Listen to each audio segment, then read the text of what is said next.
Salve a todos, vamos dar início à discussão sobre a ascensão do fascismo na Itália e na Alemanha do Entre-Guerras, na disciplina de História na modalidade do ensino remoto do IFAC Campus Chapurê. Vamos dar início à discussão que tem por objetivo entender o significado do fascismo com a citação sobre o caráter reacionário desse movimento feita a partir do historiador francês René Remonge, que consta em seu livro O Século XX de 1914 aos nossos dias. A maioria dos fascismos se define progressivamente.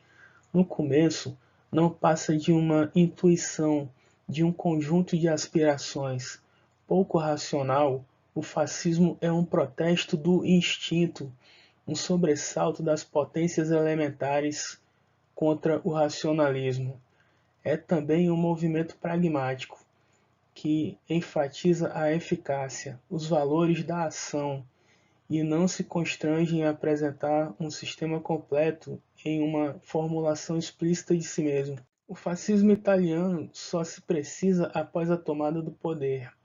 Os movimentos fascistas, aliás, se afirmam como uma reação contra os adversários, contra as coações que lhes são impostas, contra os perigos. O fascismo é um combate, e Hitler dá a seu tratado um título significativo: Minha Luta. René Remonge explica assim o menosprezo à lógica da ideologia fascista através do seu pragmatismo. Ou seja, para os fascistas é muito mais importante que as suas ideias funcionem na prática, sejam eficazes, do que façam sentido, do que tenham lógica. É uma ideologia política que valoriza muito mais a ação que a reflexão. Um tipo de ação vigorosa que, segundo os fascistas, só pode ter origem nos instintos, nos impulsos. Um tipo de ideologia que coloca como a finalidade da existência humana o combate, como já deixa explícito o próprio título do principal livro que serve de guia para as ações da ideologia fascista, escrito por Adolf Hitler enquanto estava preso após tentar dar um golpe de Estado na Alemanha, intitulado Minha Luta. O seu caráter reacionário faz com que o fascismo se defina somente aos poucos e somente através da oposição àquilo contra o que luta. Ou seja, ele não se constitui, não se origina a partir de um conjunto sistemático de conceitos como os seus rivais, mas apenas enquanto uma oposição, um movimento do contra a todas as conquistas do Iluminismo e da Revolução Francesa, aos valores e instituições liberais e democráticas. É um movimento que vai se definindo aos poucos enquanto uma luta antifeminista, antitrabalhista, antissindicalista, antissocialista, anticomunista, anti-anarquista, antiliberal, antidemocrática. Enquanto um movimento militante radical, contrário aos princípios do Iluminismo e da Revolução Francesa, ao assumir o poder, o fascismo promoveu o colapso dos valores sobre os quais a civilização ocidental havia se erguido, destruindo a democracia representativa com o fim das eleições,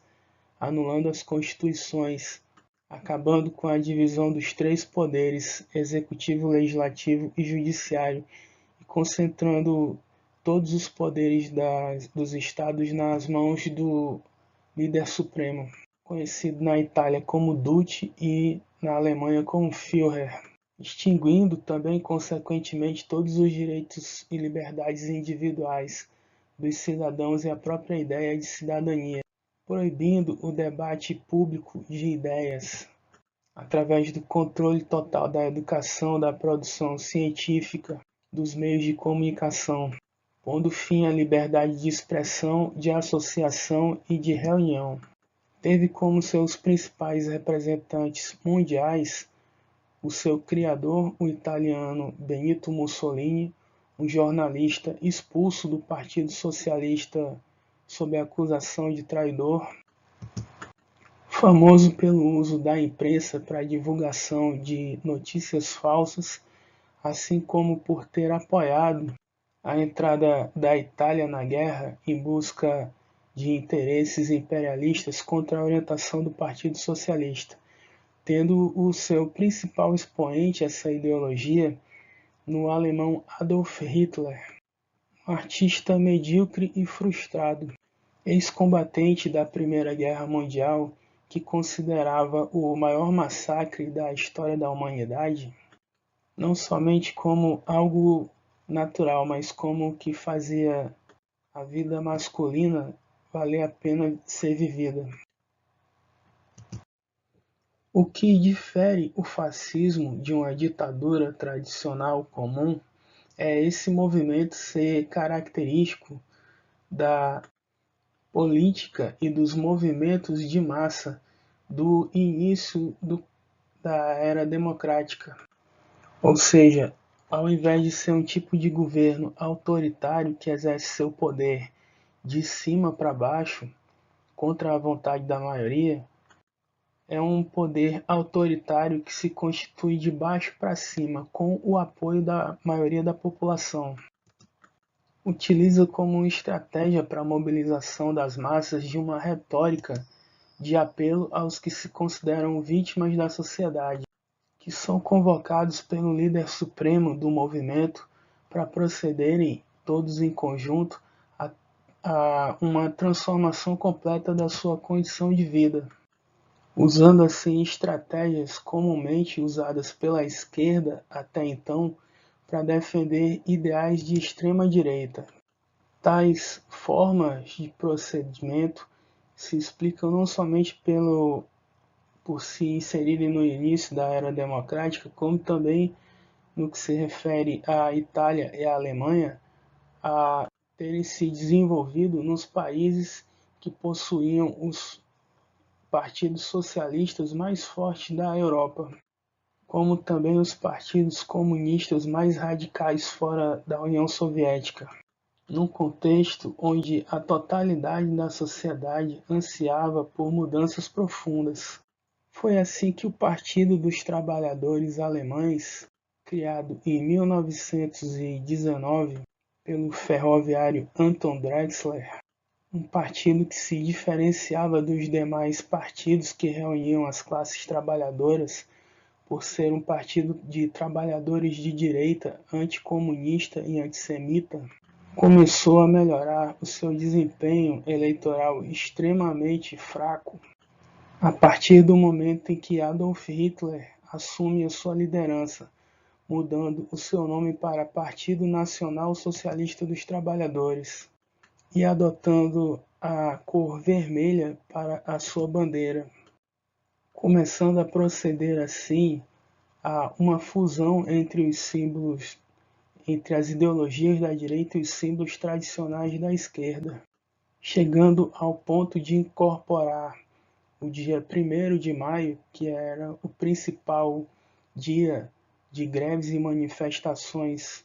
operárias conduzidas pelo Partido Comunista, foi transformado em uma festa realizada em um feriado, o que desmobilizava completamente a possibilidade de greve, já que greve é parar a produção, o que não poderia acontecer se a produção já estava parada devido ao feriado. A classe trabalhadora, que apoiava em peso os partidos socialista e comunista, começava a simpatizar cada vez mais pelo partido nazista, um partido que se alinhava cada vez mais aos interesses da classe média, mas que tinha forte apelo e penetração nas classes trabalhadoras. As estratégias criadas inicialmente por Mussolini e desenvolvidas por Adolf Hitler, que inseriram procedimentos característicos dos movimentos de massa de esquerda, No interior das organizações tradicionais da direita conservadora, significaram uma verdadeira revolução dentro do movimento contra-revolucionário. No entanto, o Partido Nazista, principalmente, não ficou restrito à cópia de fórmulas bem-sucedidas da esquerda, inovando ainda mais com a introdução de métodos irracionalistas que buscavam principalmente promover a comoção, emocionar, deslumbrar os públicos que ficavam praticamente hipnotizados pelos discursos de Mussolini e Hitler, o que contrastava já com o racionalismo da esquerda, que queria conscientizar a classe trabalhadora para lutar por direitos. Provavelmente devido à própria profissão exercida por Hitler após a guerra de desenhista publicitário, o fascismo tinha o objetivo de transformar a política em arte, em espetáculo, procedendo a uma verdadeira teatralização da política, com cenários, figurinos, papéis, roteiros elaborados muitas vezes pelo próprio Führer, que colocava a si mesmo como o principal ator de um palco, ao redor do qual as plateias ficavam em estado de êxtase, inserido em espécies de rituais coletivos de culto aos mortos e aos vivos, tendo seu ministro da propaganda, Joseph Goebbels, e o próprio Hitler desenvolvido alguns dos principais pilares do marketing estudados até hoje nas universidades. A ideologia fascista, que tinha por base de sustentação principalmente a classe média, inovava com relação à direita tradicional no que se refere ao princípio que justificaria o exercício do poder, principalmente por se basear no princípio individualista burguês do self-made man, o homem que faz a si mesmo, ganhando assim uma total independência das velhas justificativas baseadas na Igreja e na monarquia do direito divino de exercício do poder, que beneficiava a nobreza que se autoproclamava como de sangue azul. A justificativa dos fascistas para o exercício de poder na era democrática não se justificava através da herança medieval nobre ou do direito divino, e sim do forte apoio que tinha das massas.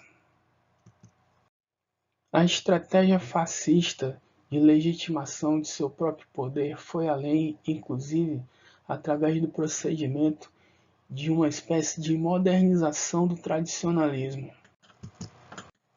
Justificavam a sua falta de preparo, a falta de um projeto claro para desenvolvimento da nação, a falta de lógica e coerência muitas vezes demonstrada, com a afirmação que o instinto, a força de vontade, a coragem e a determinação para realizar mudanças seriam superiores ao racionalismo por se constituírem em teorias que não funcionavam na prática, demonstrando sempre uma visão muito reducionista dos graves problemas da Alemanha, apresentando soluções muito simples para problemas complexos, mas que eram de fáceis compreensão pela maioria da população, se constituindo assim o seu caráter fortemente demagógico e populista.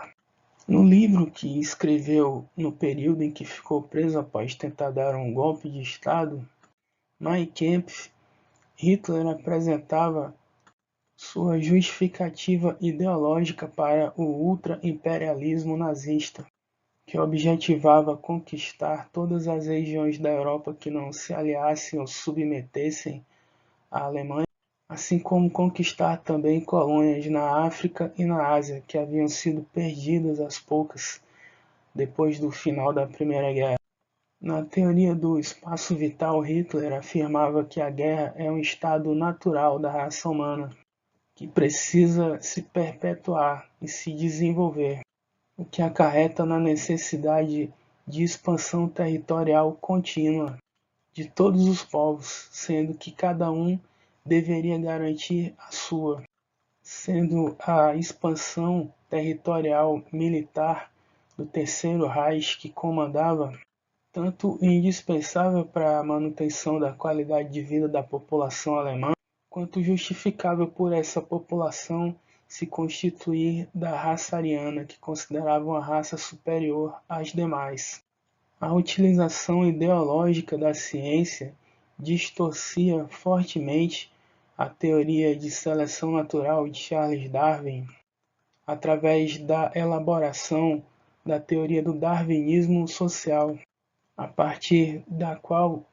se buscava justificar ideologicamente tanto a dominação quanto a eliminação do que os racistas consideravam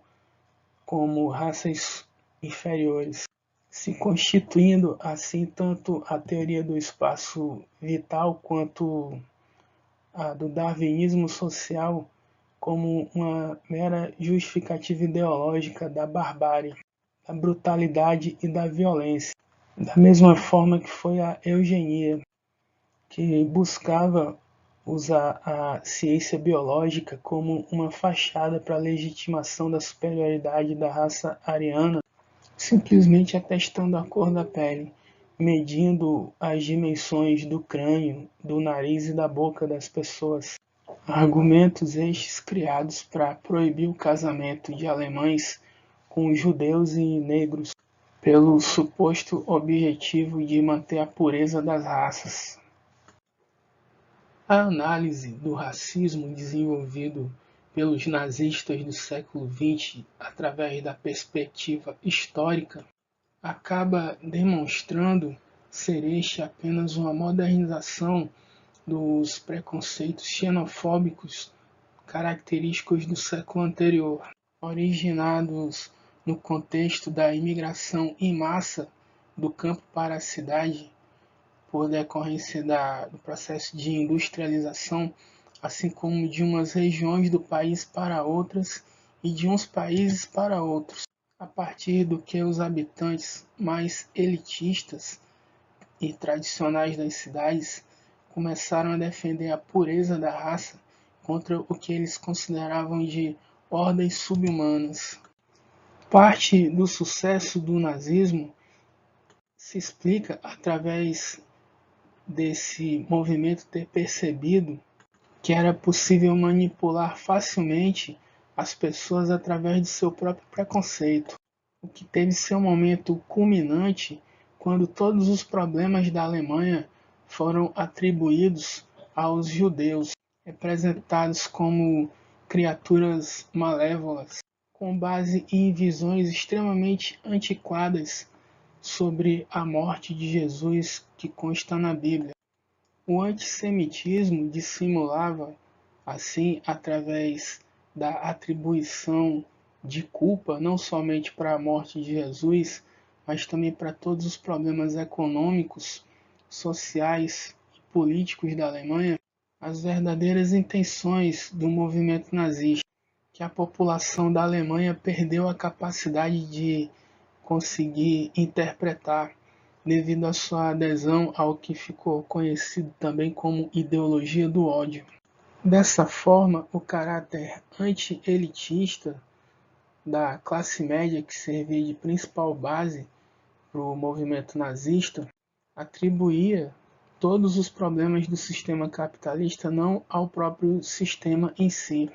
não à fase imperialista do capitalismo dominada pelo capital financeiro, mas sim a alguns desses financistas, defensores do imperialismo, serem judeus. Sendo o movimento nazista um movimento contraditório, carente de justificativas racionais para as suas propostas e os seus atos,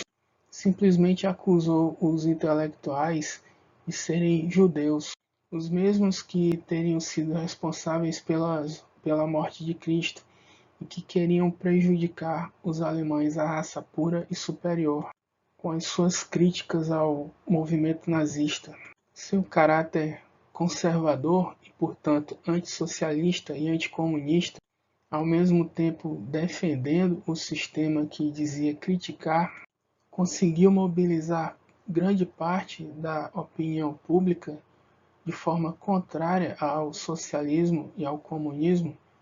acusando os revolucionários de também serem malvados judeus, em decorrência, entre outras coisas, de Karl Marx ser de origem de uma família judia. O contexto em que se deu a ascensão do fascismo foi de uma extrema polarização entre esquerda e direita, que se deu com a crise que veio após a Primeira Guerra Mundial, melhor dizendo, onde uma posição de neutralidade era praticamente impossível entre as duas opções, de modo que se colocar ao lado da esquerda significava uma ameaça à ordem social burguesa, que tanto os socialistas mais moderados quanto os comunistas buscavam abolir. Assim como se colocar ao lado da direita significava constituir uma ameaça a todos os valores e instituições do projeto iluminista de sociedade e revolução francesa que foram destruídos quando os nazistas chegaram ao poder. Um dos motivos do sucesso do nazismo foi justamente unir toda a direita, através das suas estratégias inovadoras, que conferiram dinamismo e arrojo a esse espectro político, adaptando muito bem sua atuação ao ambiente moderno, se utilizando de forma extremamente habilidosa da mesma política democrática a qual buscava destruir. Foi justamente enquanto a esquerda se preocupava mais com disputas de poder internas que a direita unificada tomou o poder na Alemanha, a partir do que a ditadura foi estabelecida e não foi mais possível reverter a situação. Além das estratégias demagógicas e populistas, assim como o forte marketing político muito habilidosamente utilizadas pelos nazistas para ganhar as eleições até que o golpe de Estado fosse dado, foram causas da ascensão do fascismo também a revolta popular causada pelas humilhações infligidas ao povo alemão pelo Tratado de Versalhes na derrota da Primeira Guerra Mundial, que obrigava, por exemplo, como todo mundo sabia ser impossível, a Alemanha a pagar os custos da reconstrução de todos os países envolvidos no combate, se demonstrando o Tratado de Versalhes apenas uma estratégia de continuar atacando a Alemanha após o término da guerra, tentando eliminar a concorrente econômica dos vencedores Inglaterra, França e Estados Unidos, o que causava uma enorme crise na Alemanha que se agravou com a quebra da Bolsa de Valores de Nova York em 1929, seguida dos 3 anos denominados de Grande Depressão, onde o capitalismo quase entra em colapso total. Foi nessa situação extrema, desesperadora, que o povo alemão achou que seria indispensável eleger um líder que demonstrasse um enorme vigor, força, coragem, firmeza, disposição para a luta, para romper com todas as imposições do tratado humilhante que foi imposto aos alemães. Um líder que fosse capaz de conduzir aquele que já havia se demonstrado como o país mais vigoroso do continente europeu por ocasião da véspera e da própria Primeira Guerra Mundial, à recuperação de seu orgulho perdido. Como se poderia explicar através de um conhecido jargão atual, Hitler se propunha a fazer a Alemanha grande novamente. E a maioria dos eleitores depositou nesse candidato a sua confiança por volta da crise de 1929. Nas eleições anteriores, o desempenho do Partido Nazista havia sido péssimo, sendo o último colocado entre todos os concorrentes. ao passo que apenas um ano depois da agravação da situação com a crise de 29, em 1930, o partido já havia saltado para o segundo lugar, atingindo 12% dos votos, tendo se tornado na eleição seguinte, de longe, o partido que ficou em primeiro lugar, saltando do último lugar nas eleições para o primeiro num tempo recorde de 4 anos, devido às suas propostas radicais, no momento de desespero de todos. Após ascender ao poder de forma legítima e constitucional, então, sendo Adolf Hitler o líder do partido mais bem votado, nomeado chanceler pelo presidente da República, chefe do Reichstag, parlamento alemão, que era quem exercia verdadeiramente o poder nesse sistema político alemão muito próximo ao parlamentarista, Hitler passa a usar o poder de que dispunha para subverter de forma planejada e consciente todos os princípios da democracia, procedendo a um golpe de Estado ao acusar os membros do Partido Comunista de tocarem fogo no parlamento, mesmo sem que apresentasse provas disso, a partir do que começou a eliminar de forma violenta toda a oposição interna e externa, inclusive do próprio partido nazista, desenvolvendo a partir de então uma desenfreada ditadura de um líder supremo populista. Com o naturalmente grande poder que a Alemanha tinha, apenas por ser a nação mais desenvolvida do continente europeu, inquestionavelmente, esse país já exercia uma influência muito natural sobre os outros países do continente e do mundo inteiro também. Sendo um atestado desse enorme poder alemão, o país ter se mantido como a principal economia do continente europeu, mesmo depois de perder 2 guerras mundiais em seguida. Uma economia muito mais forte, inclusive, do que a dos países vencedores das guerras que tentaram fazer de tudo para destruí-la. Sendo também sob o controle de Hitler, que promoveu o desenvolvimento econômico através do rearmamento para a Segunda Guerra Mundial, o país que teve a recuperação econômica mais sólida, rápida e eficiente com relação à Grande Depressão, servindo a Alemanha nazista de modelo para todos os países novos, principalmente, que surgiram após